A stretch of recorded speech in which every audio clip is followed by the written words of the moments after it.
Assalamualaikum warahmatullahi wabarakatuh dan salam sejahtera. Pada hari ini, hari Jumaat, 10 hari bulan Jun 2022, Kerajaan Malaysia telah pun membuat suatu pengumuman dasar baru berkaitan hukuman yang boleh dikenakan oleh mahkamah, di mana sebelum ini ianya adalah mandatory, hukum gantung sampai mati.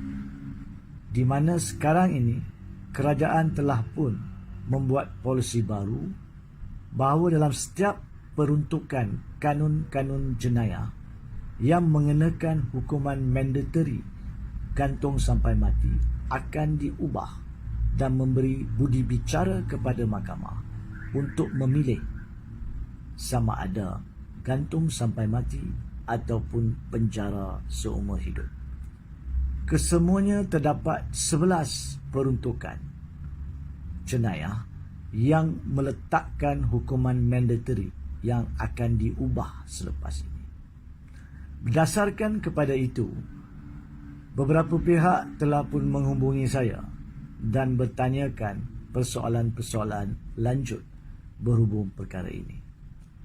Terdapat 3 perkara yang perlu dihuraikan. Yang pertama, adakah ini bermaksud selepas daripada ini Malaysia tidak lagi mempunyai hukuman gantung sampai mati langsung? Soalan yang kedua, adakah ini bermakna mulai daripada hari ini mahkamah tidak boleh menjatuhkan hukuman mandatory gantung sampai mati? Dan yang ketiganya, bagaimana pula dengan kesemua pesalah yang sebelum hari ini telah dijatuhkan hukuman gantung sampai mati dan menunggu pelaksanaan hukuman tersebut di bilik akhir penjara masing-masing? Berkaitan soalan pertama, yang pertamanya, bukan bermaksud dengan polisi ini bukan bermaksud mahkamah tidak langsung boleh menjatuhkan hukuman gantung sampai mati. Tidak. Ianya cuma bermaksud bahawa pindaan akan dibuat dan mahkamah diberikan budi bicara dalam keadaan-keadaan di mana mahkamah percaya bahawa hukuman gantung sampai mati adalah masih berpatutan, masih bersesuaian, masih adil, maka mahkamah boleh jatuhkan hukuman tersebut. Tapi dalam keadaan di mana mahkamah percaya bahawa hukuman yang lebih adil, lebih sesuai adalah penjara seumur hidup, maka mahkamah tidak dipaksa menjatuhkan hukuman gantung sampai mati. Kita ambil contoh pertuduhan di bawah Seksyen 39B Akta Dadah Berbahaya, di mana sekarang ini kalau seseorang itu didapati bersalah mengedar dadah, maka tidak ada pilihan, kena mandatory, gantung sampai mati.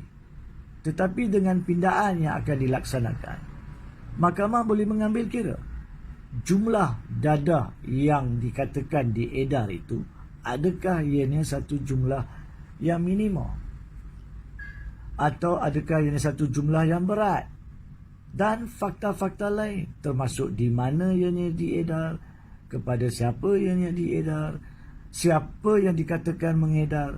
Semua ini diambil kira untuk membolehkan dijatuhkan satu hukuman yang adil. Dan ini bagi saya membawa sistem keadilan jenayah negara kepada satu sistem yang lebih matang dan lebih lengkap keadilannya.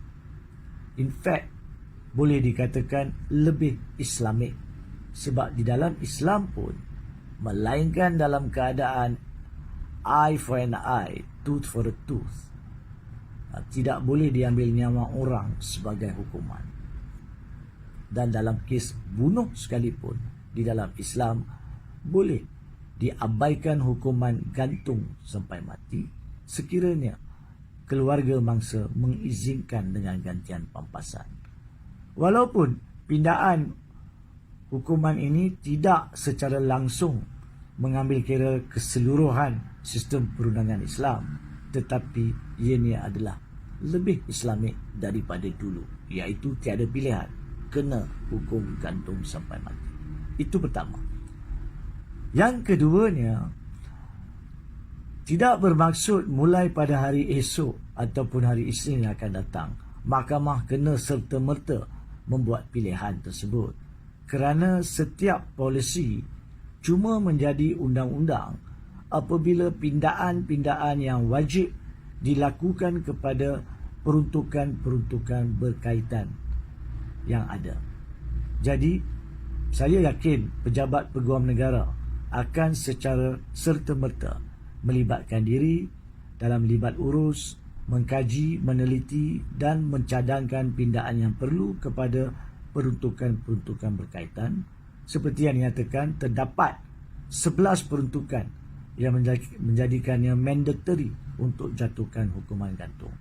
Kesemua ini perlu dibuat pindaan dan dibentangkan oleh kerajaan dengan RUU pindaan di Parlimen secepat mungkin, seboleh-bolehnya pada sesi Parlimen yang akan datang. Dan setelah ianya dipinda, maka selepas itu baru ia menjadi peruntukan sah untuk diguna pakai oleh mahkamah.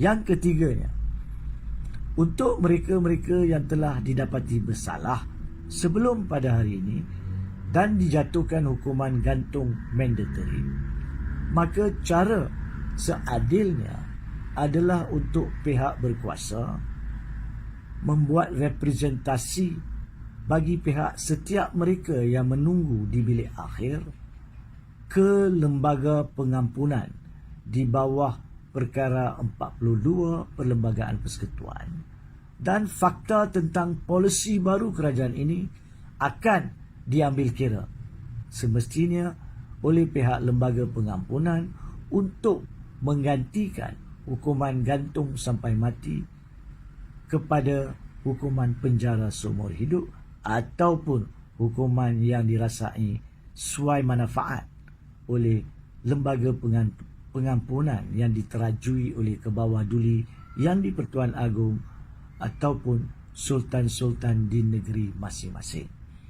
Itulah caranya untuk menyelesaikan perkara ini. Dan saya yakin pihak pejabat peguam negara dan pihak yang berkenaan akan mengambil langkah-langkah yang perlu selepas pada hari ini.